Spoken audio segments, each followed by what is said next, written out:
Whoa, Chimptopia? What is this? A show about Jackson, Mississippi? Okay, originally I was working on a Projared video, but that'll have to wait. I've sadly become the total Pomni Death guy, so I need to do my due diligence on this one for the good of man. Fly, my little Jared, fly! Before I talk about the best show ever made, I should probably start from where I left off on my last shitty glitch video, since it ties in pretty neatly. After my last video about this poop that no caca cares about, a new show came out.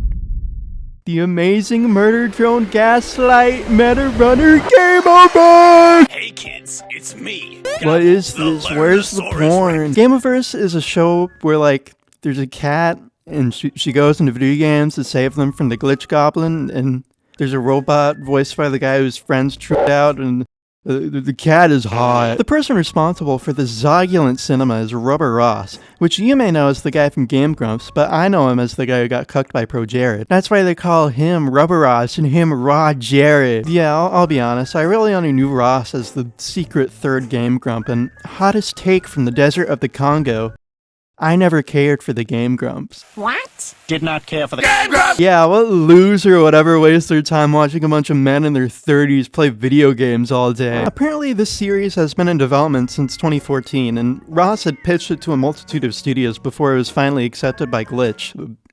Yeah, I wonder why. This show is pretty mediocre. There really isn't much to say about this show. I mean, it's pencil slap. What more do you want me to say? The show really isn't that awful, but I think the artificial hype around it is what made me care so little for it. Don't get me wrong, I'm sure that the show has had a niche little following since its inception, but with the way Glitch is moving, you'd think they'd just made fucking SpongeBob.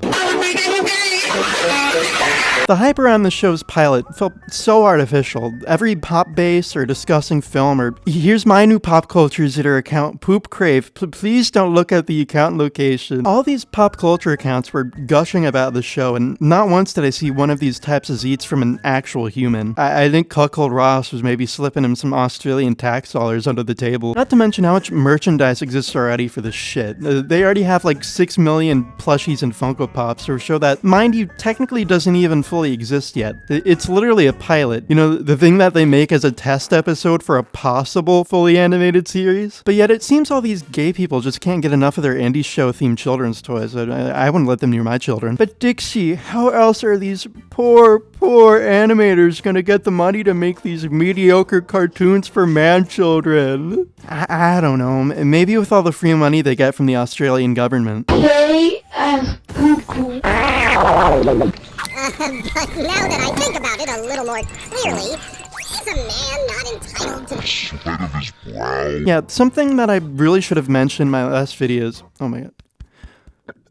Yeah, something that I really should have mentioned in my last video is how all these heckin' wholesome indie cartoons are funded by your tax dollars.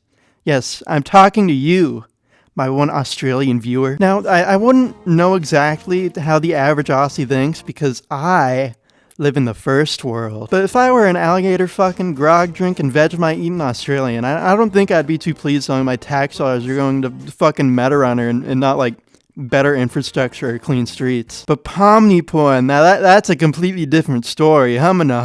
I don't know, it just feels kind of scummy in a way that people's tax dollars are funding a commercial product. It's like if your tax dollars were used to make Disney World and you still had to buy tickets to get in. The American equivalent to this is like when a city or town or whatever makes a lane on a highway that was already paid for by your tax dollars in express lane. I get that technically the cartoons themselves are free on YouTube, but they're still getting paid when you watch them, even if you aren't the one directly paying. When you watch an ad on, let's say, one of my videos, for example, thank you by the way, a portion of the money that YouTube was paid to play their ad goes to you. And then the sum of the percentages that YouTube pays you for all the hundreds of ads that may be playing on your video is called your revenue per mile.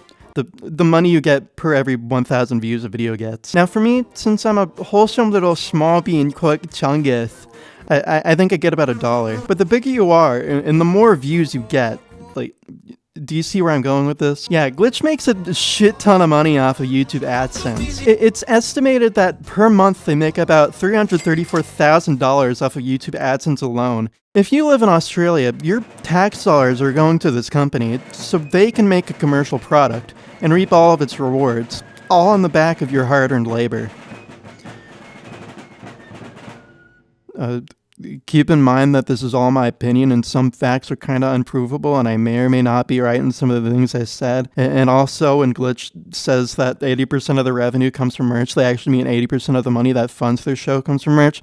And also that's not really an actually provable thing. There's nothing that backs up that statement on their public financial records. And also I just don't fucking believe it. Every time I go into a hot topic, there's stuff fucking collecting dust on the shelf. Like who the fuck wants to buy this shit? Your tax dollars go to Pomni Fortnite. My tax dollars go to Israel. We are not the same. With all these government-funded indie shows making the rounds, a lot of people were tricked into thinking they could actually make an actual independent cartoon show themselves. There's a really unique and distinct, easy to search for name about a bunch of fat black people jumping up and down.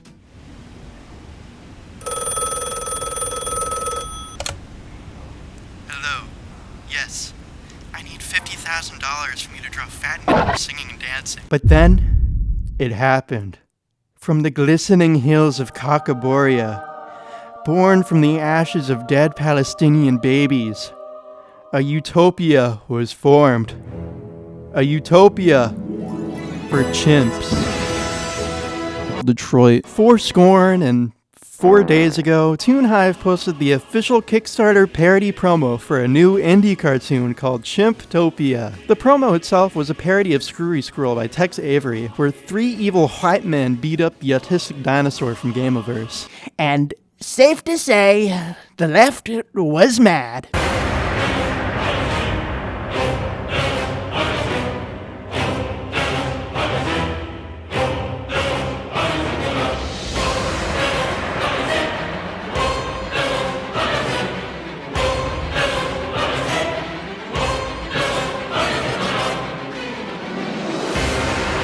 The goddamn were fuming. People were outraged like it was BLM. Poverty Life Matter. I already did that joke. People were really upset about this for whatever reason. I think people were really drawn to it because it reeks of a really specific type of autism that's kind of hard to describe, but everybody knows what it is. It falls into this very niche category of people who are like Newgrounds autistics, who are like edgy but not really, and center their personalities around Oni Plays or Sleepy Cabin. I wonder who this could also describe. It's weird because they know that these modern indie cartoons are slop, but don't understand that what they're making is equally as shit. But even the wokies could smell the autistic blood in the water. And they pounced. Most of it was just making fun of the show itself. I haven't mentioned it yet, but the plot of the cartoon is literally just 3 college kids struggling to make rent. Wow, riveting stuff. Such biting commentary. I think Eddsworld beat you to it like 23 years ago. The only thing I saw that people were actually upset about was that the creator featured Nick Fuente's merch designs on his portfolio, which I've said it before and I'll say it again, but guys, the social justice warrior era is behind us. It's okay, Robbie, you can make fun of brown people now. Take my hand! I really couldn't care less that Robbie is a fan of Nick. I prefer to watch Mickey on a railway picking up stones animations on YouTube Kids, but from the few clips I've seen of him, yeah, I'm not the biggest fan either. Not for the reasons that all these leftists hate him, but because he's a 5'6" gay Mexican. 4 different ways to hide receiving straight teeth from Destiny. There's also a little bit of pushback from people because in the animation where they apologize for being heckin' meanie poos to Gameoverse, people thought they were doing a hecking racism because the guy was hung from a tree being whipped. And like, oh my god, bruh, who the hell cares? I swear, these people just secretly like being the victims. And let me tell you right now, this story is insane. Mind you that the same people who are up in arms about this are also the same people who make Charlie Kirky jokes, so even if they were right to be mad, they still have no legs to stand on regardless. I think the general consensus is that whilst the show isn't bad per se, it's not even entirely about the characters or the story or the jokes or the creator being a big meanie poo-poo head that makes people think this is some Mr. Enter Animated Atrocities type shit. It's just that the show doesn't need to exist. I think something a lot of modern, I guess, creators online don't understand is that not every idea you have is good, and even sometimes the ones you think are good are better off staying as ideas inside your head. It's not necessarily that we don't need another generic indie slice of life cartoon about 20-somethings trying to make rent on time. I mean, don't get me wrong, we really fucking don't. It's more so that we just don't need to crowdfund $500 million for a generic indie slice of life cartoon about 20-somethings trying to make rent on time. Don't get me wrong, I'm sure that the show is actually secretly a gemerald, and the people working on it are really happy with what they're making. making it. Drop the knife, Robbie! But I'm sorry, you're selling me fucking water in a cup. I can get that shit at home for free. It's called Name Tags by Projared. You see, as amazingly hot as Chun-Li is, her massive, powerful thighs would crush any man like a vice. Come on, Chun-Li. Is that all you got? The only unique twist that this show has is that these guys' landlord is a chimp, and is that really all you have? You put a lemon slice on the fucking water glass. How fantastic. You want me to laugh and clap my hands? Have you ever rented a house in a big city before? Literally everybody's landlord is a chimp, and this is the namesake of your fucking show? Come on, Robbie, you gotta have something. Robbie. Come on, Robbie. This show, and even just the plot itself, just isn't something worth the time and money the guys behind it are asking for. I don't know how this corporate welfare Fox kids convinced all these actual indie creators they can do it, but not every cartoon or creation you make needs to be some commercial product with stretch goals and t-shirts and a $1,000 producer credit. Not everything you make needs to be some grand smiling friends of the Simpsons Family Guy, especially little simple ideas like this one. There's a very easy cost-benefit analysis I like to do whenever I make something, where I compare the value or necessity of what I'm making compared to how much time, energy, or money it would cost to make. And I think a lot of these indie cartoon people could really learn a lot by doing that. Like, do I need to make another video making fun of indie cartoons? No, but does it cost me anything to do it? My channel. Maybe I'm just too old, but I remember a time when a certain show made by a group of friends was practically inescapable online. I don't know. I don't remember what it was. It was about like a guy who had like his own world. Damn, I forgot his name. Robbie World! Recently, I've been seeing a lot of Zitter people compare Chimptopia to Eddsworld.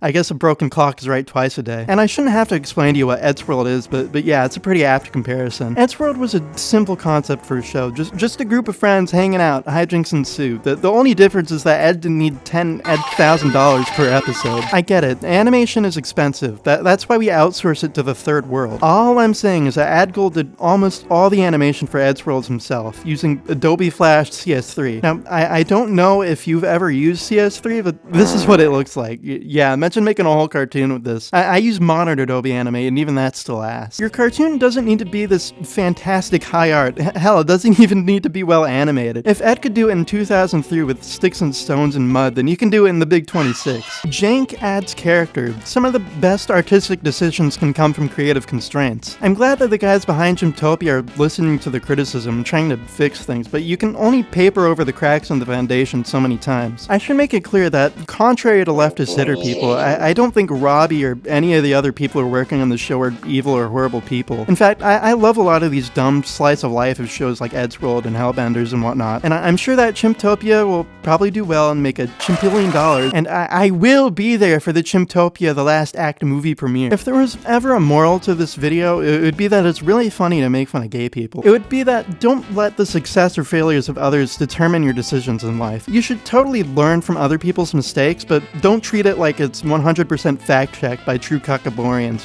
The world doesn't work like that. Just because some company funded by Vegemite sandwich taxes makes cartoons one way doesn't mean that that's the only way to make them. All in all, Glitch Productions and its consequences have been a disaster for the human race. This gay still makes video essays the old-fashioned way. Thank you to Operator Zandy, Base Dazuka, and Richie for giving me your hard-earned shekels. Now, if you excuse me, I shall be clipping them.